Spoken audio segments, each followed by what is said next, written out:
And where that came from, like the Lord showed me in that 4 hours I spent with him the other morning. He showed me this years ago, but like he showed me again and gave me even more freedom.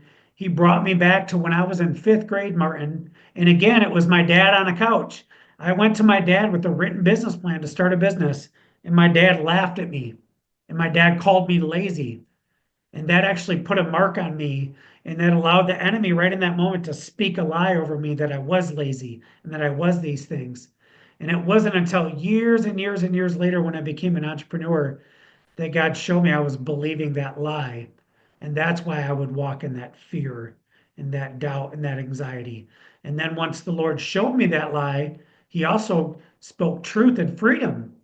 And what he showed me is, Gar, actually, what your dad was saying in that moment is, no, the business was for lawn care, and I wanted him to give me $500 to go buy a bunch of lawnmowers and then have my friends push them. And when God brought me back to the moment, he showed me that actually the truth of that moment, Gar, is your dad, after your dad laughed at you, he went on to tell you that no, get your lawnmower and go out and start pushing it. Start learning the business, son. Go and do the work. My entrepreneurial mind wanted to skip past the part of learning the process and just go on to delegating the process, which, hey, that's how we work a lot of times as entrepreneurs.